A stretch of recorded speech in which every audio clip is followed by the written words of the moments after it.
I'm going to tell you two stories today, old, old stories, and they come from the 1001 Arabian Nights. Now, these stories have come from all over the world, and they were filtered in through the Arabian countries and given a wonderful frame story, that of Scheherazade, one of the greatest storytellers of all time.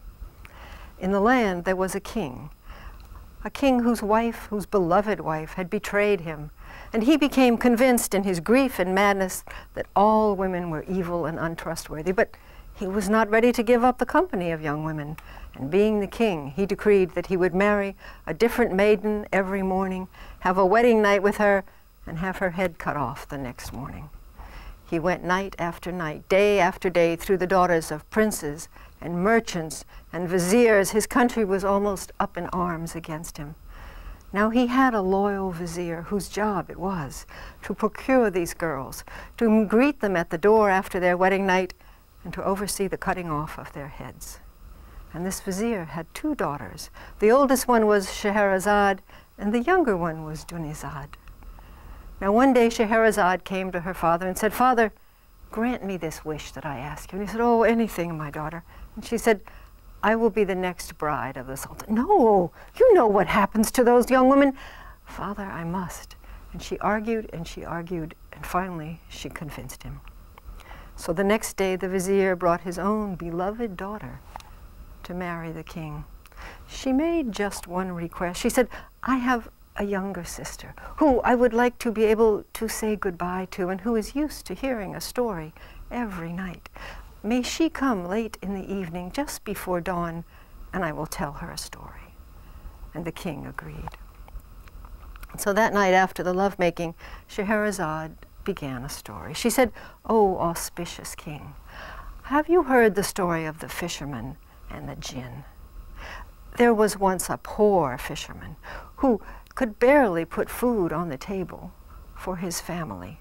He went out every day and cast his net 4 times to bring in what little he could get from the sea. And he went out to the sea that day, and he spread his net, and he checked the weights, and he cast it, and there was something heavy in it. And he pulled, but it was the carcass of a dead donkey. And he said, "There is no God but God." And he pulled the net up, and he mended it, and he dried it, and he cast it again. And again, when he pulled, it was heavy. It was so heavy, but it was a load of broken pots filled with water. He said, "I will cast it 2 more times." He said, "Lord, you know my need." And he mended the net again, and he dried it, and he cast it, and he pulled, and again it was heavy. It was mud and rocks. The fisherman was discouraged, but he trusted that things would be fine and that he would be provided for. And he mended the net, and he dried it, and he threw it out the 4th and last time. And he pulled it in, and it was the heaviest of all. He pulled, and he had to strip down and get into the water to pull, and there was a great brass jar.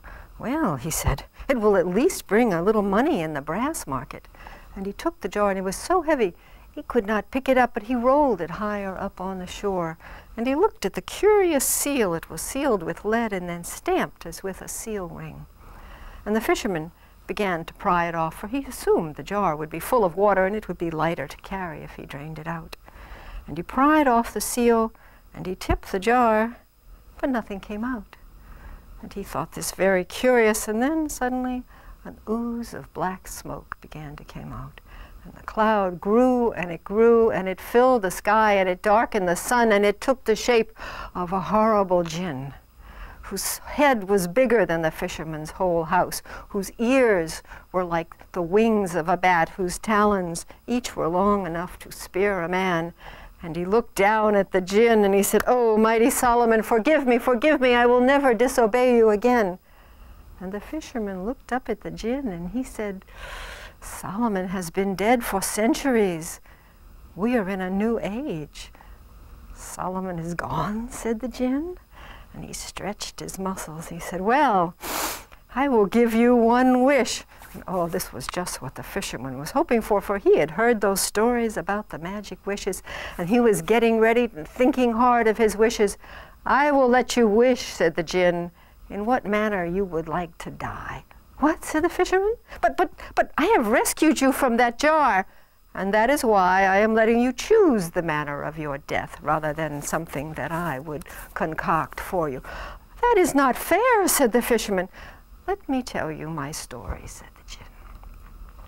"I was one of the rebellious genii, and I fought against Solomon, who wore the ring with the name of God on it, until his loyal Jinns subdued me. They brought me before him and asked me to yield, and I refused. And then they sealed me in this jar and sealed with the ring with the name of God, and they threw me far out in the ocean. So I ranted and raged in this jar, and for the first 100 years I said, 'Whoever releases me from this jar, I will make him king among men.' But no one came. And for the second 200 years I said, 'Whoever releases me from this jar, I will give to him all the treasures of the earth.' But no one came. And for the next 200 years I said that whoever released me from the jar, I would give him a wish every day for the rest of his life. But no one came. And I fought against the sides of the jar, and I vowed that whoever released me from the jar, I would let him choose the manner of his death. So choose and be quick, I have things to catch up on." Oh, the fisherman thought about his children. He thought about his poor wife. What would they do without him? And then he said, "No, he is a son of Satan. I am a human being. Surely I can outwit him."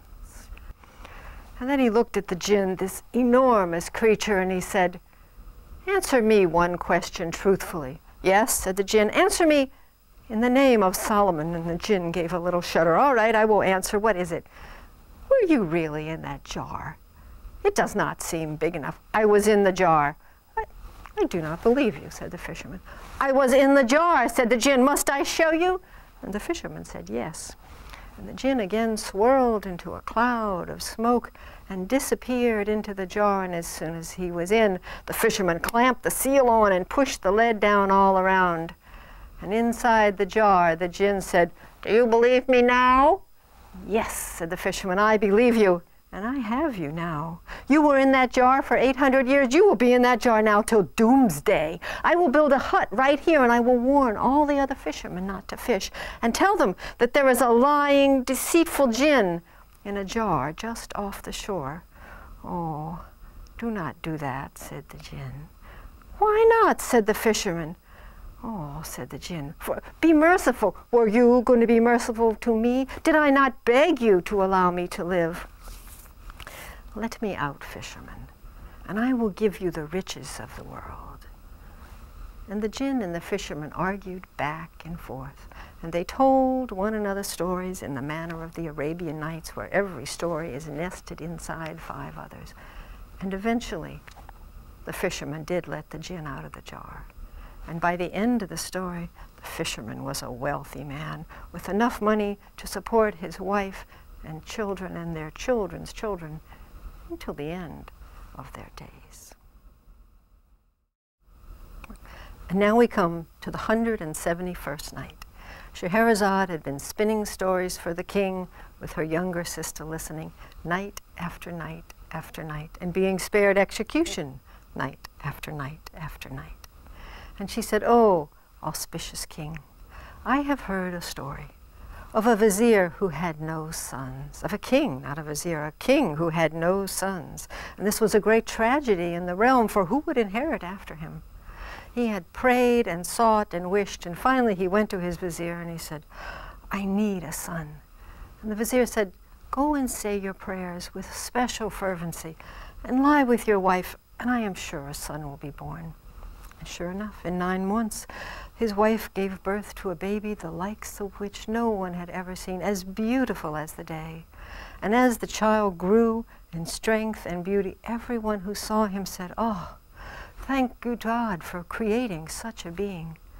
And the boy, whose name was Qamar al-Zaman, loved his father and adored him and would do anything his father asked for.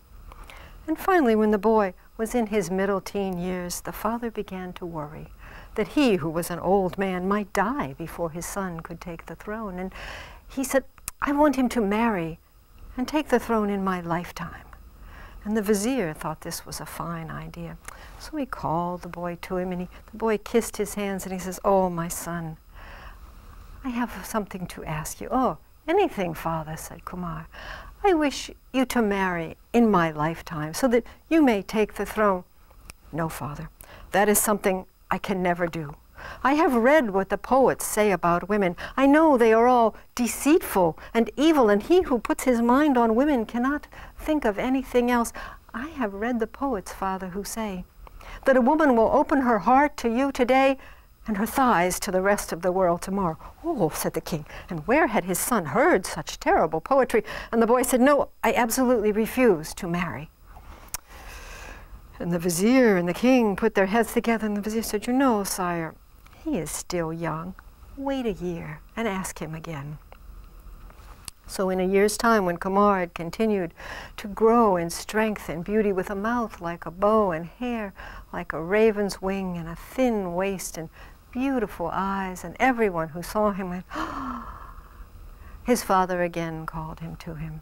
And he bowed before his father, and he kissed his hands, and his father stroked his head and said, my son, I would like you to marry in my lifetime so that I can see you set on the throne. No, father, I am sorry. The answer is still no. I will never marry. I have no interest in women, and I will never marry one of them. And the king was very upset. And he again consulted with his vizier, and the vizier said, wait one more year. And next time, ask him in front of a great assembly of your princes and your merchants and your viziers. He will not be able to refuse your request in front of such an assembly. But as it turned out, Qamar was quite able to refuse his request. He walked in before his father. There were the princes and the merchants and the viziers, and his father said, my son, I wish you to marry. And Qamar, who had been standing respectfully, dropped his hands and said, father, I have answered that question 2 times. Have you slipped into your dotage? And he looked at his father's face, and he realized he had crossed a line. And his father said, how dare you speak to me like that, you nursling of sin?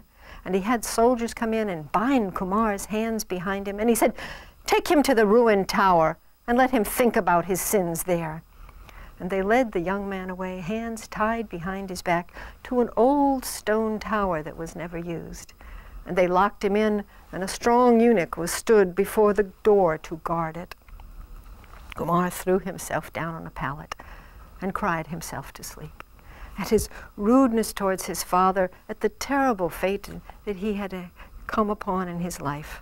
But eventually he went to sleep. Now in that well, in that tower, there was an old Roman well that no one used. And in that well there lived a Djinnana, a female Jinn. She saw lights in the tower and thought she would come up to see what was going on. And when she saw this beautiful young man with his rosy cheeks and his trim waist and his long legs and his beautiful dark hair and the eyelashes, she fell in love. Oh, and she gazed at him and she looked at him, and then she had to tell someone. So she flew up into the heavens, and as she was flying up, she collided hard with another Jinn of a much lesser stature who bowed down before her. Her name was Mumana. And he, oh, my lady, I am so sorry. I was just so excited. I have seen the most beautiful human in the world, and I had to come up and tell someone. The most beautiful human in the world, said the female Jinn. I have seen the most beautiful human in the world. Oh, he said, he cannot be like mine. Mine is the daughter of the king of China. She is so lovely. Her father has built her 7 palaces to hold her dower, but she will not marry. She says she is already a queen. Why would she let some man rule over her? And when her father pursued the matter, she is so fiery-blooded. She put a sword on the floor, and she said, Father, I put this hilt against my breast, and if you bring up this subject one more time, I will throw myself upon it. So she is shut up in a tall stone tower. Said Mumana, my beloved is also shut up in a stone tower, and he is surely more beautiful than yours. And they argued back and forth, and in truth the only way to decide this matter was to see the 2 young people side by side. She sent the other Jinn off to bring back the princess, whose name was Budar, and he brought her back still asleep into the tower where Prince Qamar was, and they lay them side by side. And in truth they could have been twins, save that one was male and one was female.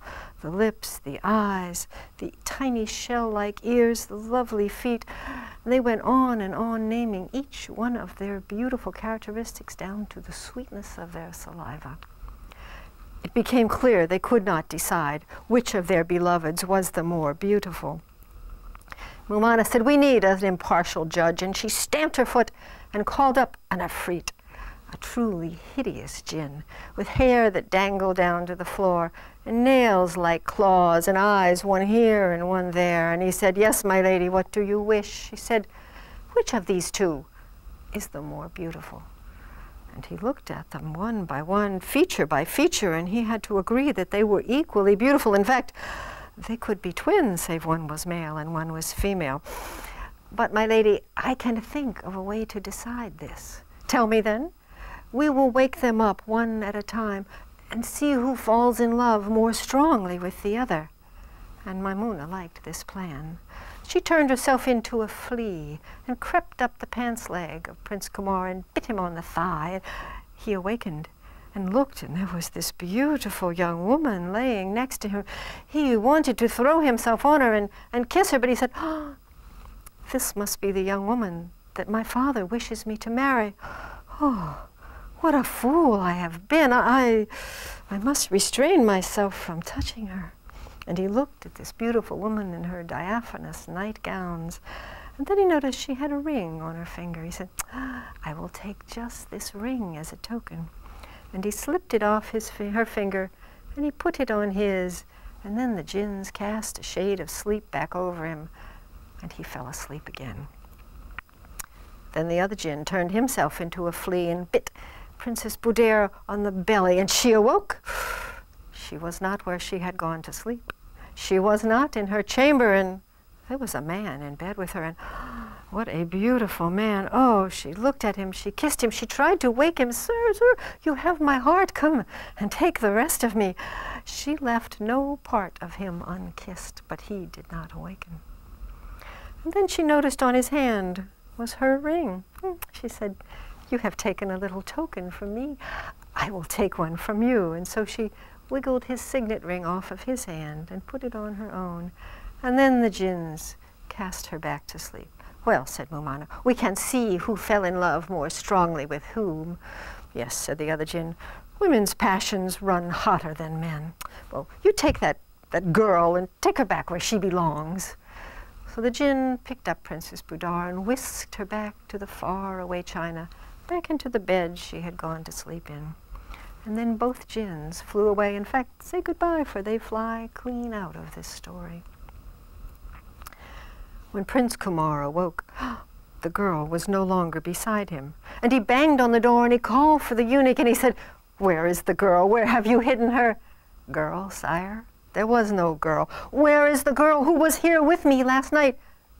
"Sir, you were alone. I guarded the door. There was no one."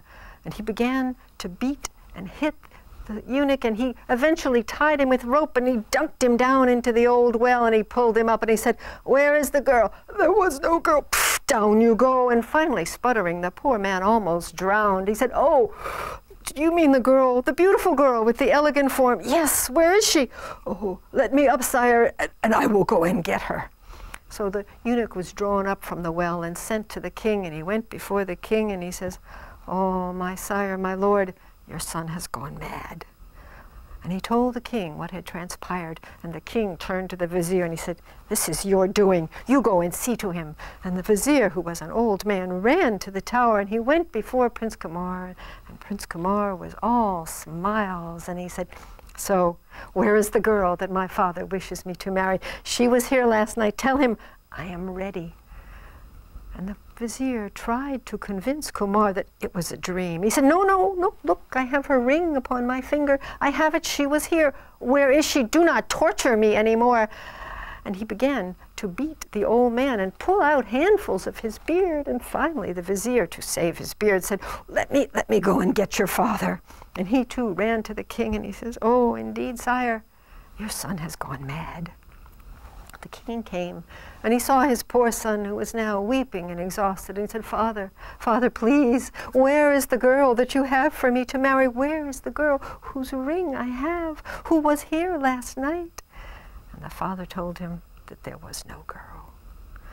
Qamar fainted away and passed into a great period of depression and grief. He would not eat, he would not drink. And the king set him up in a pavilion beside the sea, and he would sit and nurse his son almost all day and left his kingdom to run itself. And as for Princess Budar, when she awakened again in her own bed, and the young man was not there, she gave such a scream that people ran from all corners, and her old nursemaid ran to her. My dear, what is the matter? Where is the young man who was in bed with me?" "There was a young man in bed." "There was never a young man in bed, not in this room." And she showed her the ring, and she insisted that there had been a beautiful young man, and that he was the love of her life, and that she must have him. And she began to scream and rant, and her father came, and the soldiers came, and when she began to rip off her clothes, they grabbed her and fastened an iron collar around her neck and chained her to the wall. Things went on like this for 3 years. Qamar languishing in a pavilion by the sea, Princess Budar far away chained to the wall, and they would have stayed like that had not Prince Budar's half-brother come home from studies abroad, and he immediately went to see his sister. And she told him the story that she had told over and over, and she showed him the ring, and he said, "My sister, I believe you. I will find this young man. I will go to the ends of the earth to find this young man." She took her first hopeful breath in years. He set off immediately. He went from town to town, and everywhere the market gossip was of Princess Budar chained to a wall, gone mad. And he walked from town to town, and he rode from town to town, until he began to hear other market gossip of Prince Qamar, sad from love and grief, wasting away in a pavilion by the sea, and he thought, "That is who I must look for." So he took a ship to the lands where Prince Qamar's father reigned. But there was a terrible storm, and it overturned the boat, and all were washed into the sea, and only Madawan survived, and he managed to swim to some rocks. And the vizier, who had been standing by the windows in the pavilion watching the storm, he said, "Sire, there is a man clinging to the rocks. May I have your permission to go and get him?" "You may go and get him, but if he looks askance at my son, I will have his head and yours." So the old vizier made his way down to the rocks, and he stretched way down, and he pulled Madawan up and off the rocks. And when he had been fed and bathed and dressed, he was to be taken before the king. "But I have saved your neck. Do not cost me mine. Do not look at Prince Qamar. Do not glance at him with pity, or the king will have our heads." So Madawan was taken before the king, and he bowed low, and he thanked him for his rescue. And out of the corner of his eyes, he took a glance at Prince Qamar, and he said, "They could be twins. Surely this is he." And he began to recite some love poetry about people being separated from their beloveds and being far away and having their hearts torn asunder. And at these words, Qamar opened his eyes, and he gestured weakly that the person saying the words should come closer. And when Madawan got very close, he knelt down beside him so that he could whisper in his ear, "I come from she who you love, and she loves you, and I vow to reunite you." And at that moment, Qamar took his first hopeful breath in years, and he asked for some soup and some wine, and his father was overjoyed, and he would only eat if the stranger would feed him. And Madawan spooned soup into his mouth and held the cup so that he could drink a little wine, and Qamar sat up. It looked as if he were recovering, and the king declared days of celebration throughout his kingdom. Qamar gained strength daily, and all day and every day he spent with Madawan, who told him stories about Princess Budar, who told him how much she pined for him and how much she loved him. And finally, when he had regained much of his strength, they made a plan. "Let us ask to go hunting, and say that you wish to go just with me out into the desert." The king could refuse his son nothing. if he ever could. And he said, "But only be gone one night, my son, for I cannot bear to be parted from you." So they set off on horseback with a camel to carry the heavier supplies. And they rode far into the desert, and when they came to a crossroads, Madawan asked Qamar to take off his robe. "Why?" said Qamar. "Because your dear father will surely follow you if you are not home in one night, and we need to leave a false trail that he will not follow us for long." So they took the robe, and they killed the gazelle, and they sprinkled the blood on it, and they put the road down in the crossroads, and they rode back and forth over it on horseback, and then left across the desert. Now indeed the king did come and send out search parties, which he himself at the head of the search party when his son had not returned. And when they brought the bloody and torn robe, they thought surely his son had been set upon by wild beasts and robbers. And the king threw dust and ashes on his head, and the whole country went into mourning. Madawan and Qamar traveled for days and days and months to reach the land where Princess Budar is. And Madawan said, "I have another plan. My father has promised half the kingdom and my sister's hand in marriage to anyone who can cure her, but he does not want false cures, and everyone who fails, head is put on a pike outside the city. We must disguise you as an astrologer and a physician, that you may get into the city and gain admittance." So they bought him robes embroidered with moons and stars, and bottles of potions and a little scale, and put them in the saddlebags, and Madawan hid himself. And Prince Qamar went into the city and said, "I am an astrologer and a physician. I have come to cure Princess Budar." And all the townspeople went, "Shh! Do you not know what happens if you fail?" And they looked at this beautiful young man, as beautiful as the sun and the moon, and they did not want to see that head gaping on a pike outside the wall. He said, "No, no, I have come to cure Princess Budar." Eventually, he was brought to the palace and stood before the king with his bottles and vials and his tiny scale. He says, "I can cure the princess." The king even had second thoughts. He looked at this beautiful young man standing before him and said, "Are you sure? Do you know what happens if you fail?" "I know, sire." He had a guard lead Qamar to the chamber, to the tower chamber of Princess Budar. And the guard said, "Slow down. Are you eager to meet your death?" Qamar was eager. And they entered the chamber.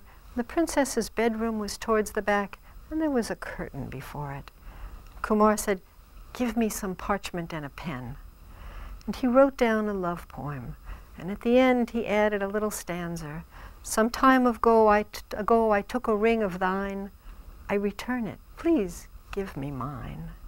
And he folded up her ring in the corner of the paper, and he had the guard bring the letter to the princess. She quickly read through the love poem. She saw the ring. She put her hands around the metal collar, broke it, and yanked the chain from the wall and ran to meet her love. They embraced, they kissed, they were together, and they were married that night. It seemed the best course. The king gave Qamar half his kingdom, and they lived happily together until Qamar began to worry about his old father, left grieving and not knowing that his son was still alive, and he begged to be allowed to travel back to his own country. And his wife would not be separated from him, so she was given permission to go as well. And they set off with a fine caravan with many fierce mounted men and a covered litter for the princess to travel in, and one little serving maid to see to her hair and clothing. They traveled for many days, and when they had set up their great silken pavilions for the night in a lovely lush meadow with lots of grass for the horses, Princess Budar was still asleep, and Qamar got up and saw to the men and the horses, and he came back in, and there she was on the pallet, so beautiful, and he thought to perhaps tickle her awake. But when he ran his hands across her belly, he felt a strange, hard thing, and he looked, and there, knotted in the string to her pajamas, was a glowing red stone. "Oh," he says, "she must value this highly to keep it in so personal a place, and look, there is writing on it, but I cannot read it." And he took the stone out into the sun to hold it up to the light to read the words. And as he was trying to read it, down came a bird and grabbed the stone out of his hand and flew off. And Qamar gave chase. He ran through brush and gullies, through forests. He ran through valleys and across deserts. He still could not catch the bird. And every time the bird got too far ahead, it seemed to look back and stop and wait for him. He was totally lost. And when night came, he threw himself down at the base of a tree and slept. When he awoke up at the first rays of dawn, he looked up, and there was the bird with the stone still clutched in its claw, roosting in the tree. And when the bird saw that he was awake, it flew off again, and Qamar followed. Strange, said Qamar, the bird seems to know how tired I am, and it is flying less fast than yesterday. And it flew, and in the distance, Qamar could see the walls of a city. And they went up to the walls, and the bird flew over the wall, and Qamar lost sight. He said his prayers outside the gates of the city, and he went in. And everywhere he looked, there were strange people. These were not people like him. There was not a Muslim in sight. And he walked, and he walked, and he looked in every tree and on every housetop for the bird, but he did not see it. Until greatly saddened, he came to the other entrance to the city, and he walked out into the countryside.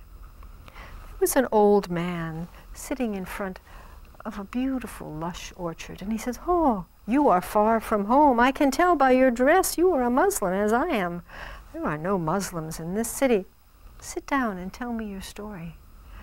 And Qamar sat down beside the old man, and he related his sad story, how he had lost his beautiful wife and the bird who had taken his stone. And, "Oh, that is truly an amazing story," said the old man. "There are no Muslim cities near here. The only one is far away, and you must get there by ship. I cannot see how you got here on foot. The ship that might take you there has just left. They only come once a year." "Oh," said Qamar. "Stay with me," said the old man. "Work in the orchard. Wait the year, and then you will surely go and find your wife." Qamar could see no other plan. So he worked for the old gardener. He hoed the grounds, and he pruned the trees, and he carried water. And every night he lay down in the little shed where he slept and wept for his lost wife. But what of Princess Budar? She awakened. She found her clothes disheveled, and the stone was missing. "Oh, Qamar must have taken it, but where is he? He cannot bear to be from my side for even a few minutes." And she stuck her head out of the tent, and she looked, and she did not see her husband. But she did see these strong, fierce men staring at her. She said, "Where can he have gone? And he has taken the stone, and he does not know its magical properties. If I tell these men that my husband is gone, they will become emboldened with me, and they will send me back to live in the harem of my father. No, I must press on and find my husband." So you remember that they looked identical. So she put on her husband's clothes. She wound his turban round her head. She stuck her head out the door and called for the litter to be brought forward, and put the maidservant in the litter. Then she went out, called for the horse, mounted it, and told the men to pack up and get ready to move. She rode at the head, with the litter far in the back, looking always to see if perhaps her husband was coming back across the plains. He must be on foot, for no horses were missing. And they rode day after day, and Princess Budar could not think what had happened to her husband. They camped one night outside of a fine city with many tall towers. And the king of that city sent out an emissary to see who had this grand encampment in these beautiful silken tents. And the emissary came back and said, "It is a prince from a foreign land. He has lost the road, and he is the handsomest man I have ever seen." The king of that city invited Princess Budar, disguised as her husband, to a feast. And the more he talked to the young man, the more he liked him. And finally he patted his hand and he said, "I am an old man. I have not been blessed with sons, but I have a daughter, Hayat al-Nusaf, who is your equal in beauty. She is an innocent and pure girl. I would like you to marry her." "Ooh," said Princess Budar, She could not now tell the king that she was a woman disguised as a man, for if he did not kill her, her men would. She could see no other course. So she married the princess. And they had a grand wedding. It was the wedding of their dreams. And on the wedding night, Hayat is there in the bridal chamber. And Qamar, as she thought he was, went in and began to say his prayers. Before he did, he kissed his wife lightly between the eyes, and then he began to pray. And he prayed, and he prayed, and he went on and on and on until Hayat fell asleep. And when he was sure she was asleep, Princess Budar climbed into bed with her and got up quickly the next morning and went to the royal audience room where he took on the role of king. And he made wise judgments, and he relieved the merchants of tariffs, and he settled disputes, and everyone said, yes, we are lucky with this new king. Now the second night went much as the first. He said his prayers, and he prayed, and he prayed, and he prayed, and Hayat thought she had never seen anyone as pious as her new husband. And when she fell asleep, Princess Budar climbed into bed with her. Now, after the second night, Hayat's mother came to her and said, so, how was it? And Hayat told her what had happened, that her husband, though beautiful and certainly pious, had not touched her. And the mother was very upset that the marriage had not been consummated. And when she told the king, he was even more upset that his daughter was being neglected in such a way, and said, I do not care how beautiful that young man is. If this marriage is not consummated by the third night, I will take him off the throne and send him back to his country.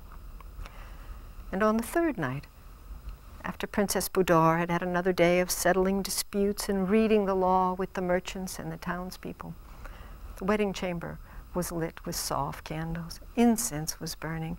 Hayat was dressed in a beautiful gown. She stood before her husband and she said, I do not say this to make you desire me, for I think that is a hopeless cause. I did not know that all beautiful people were so self-centered.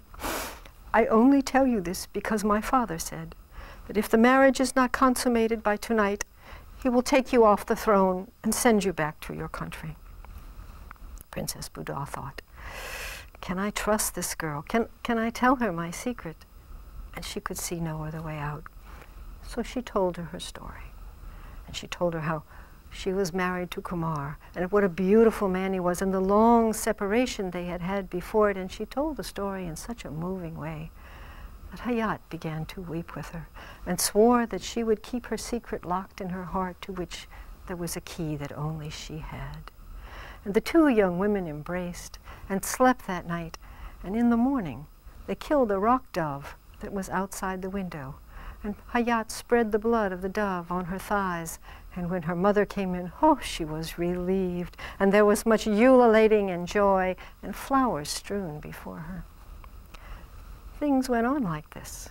The princess sitting on the throne, and the two princesses spending the nights together for months and months. And as for Qamar, he was working in the orchard, in the olive orchard for the old man, and weeping over his lost wife. And one day when he was relaxing under a tree after a hard morning, he saw two birds come having a vicious fight. In fact, one of them pecked the head off the other and then flew away. Two other birds came, and they stood beside the little body, in every aspect looked as if they were mourning, and they scooped out a little grave and pushed the body into it and patted it down and flew away, and in a short time came back harrying the first bird between them, and they killed the aggressor bird and laid him over the grave as if it were a grave offering.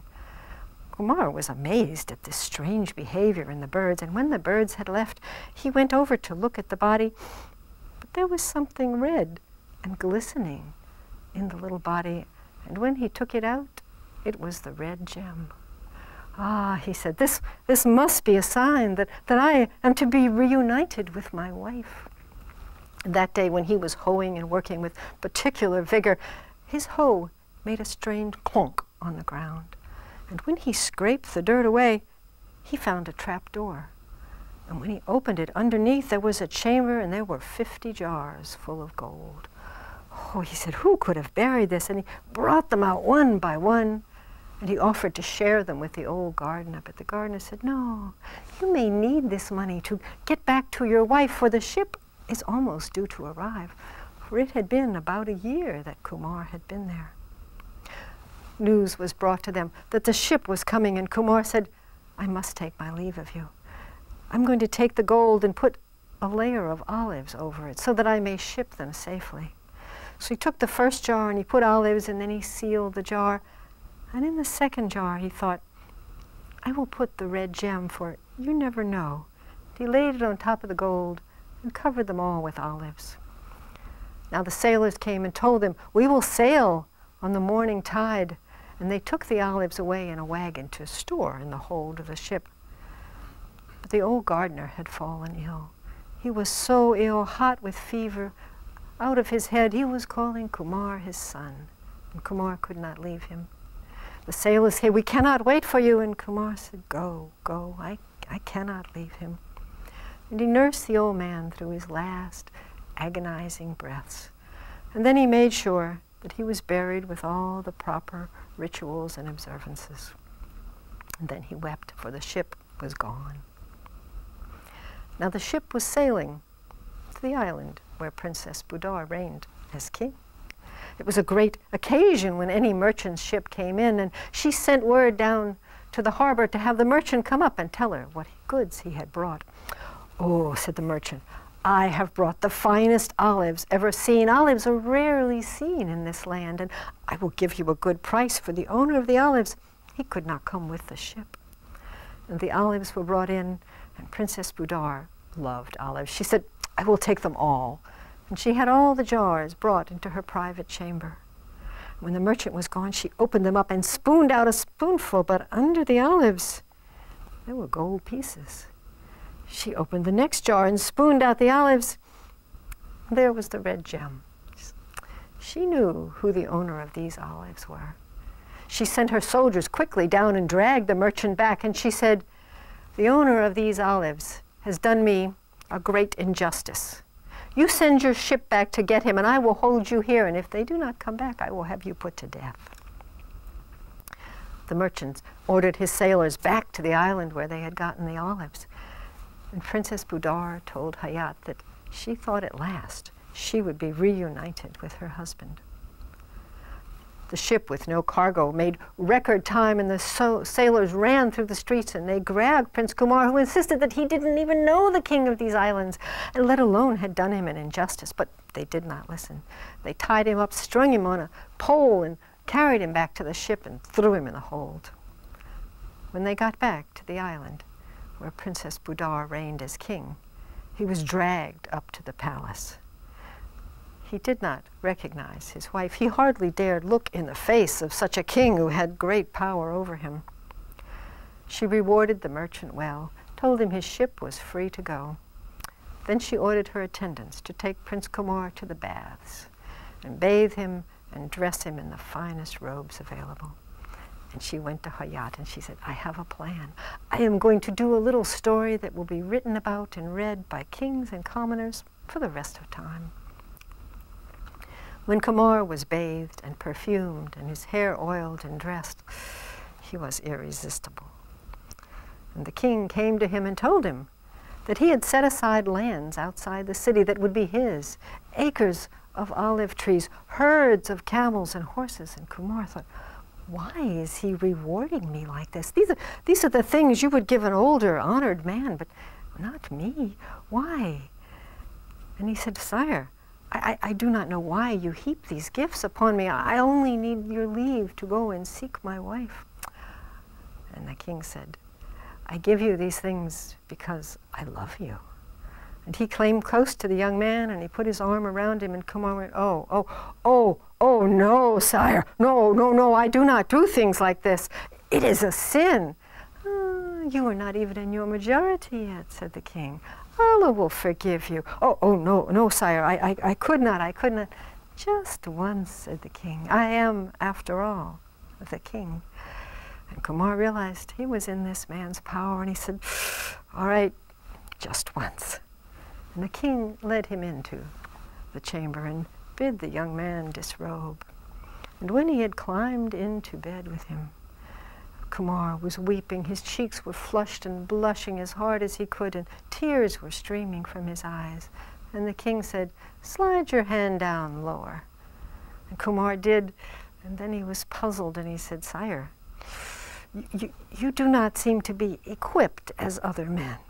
And then Princess Budar began to laugh.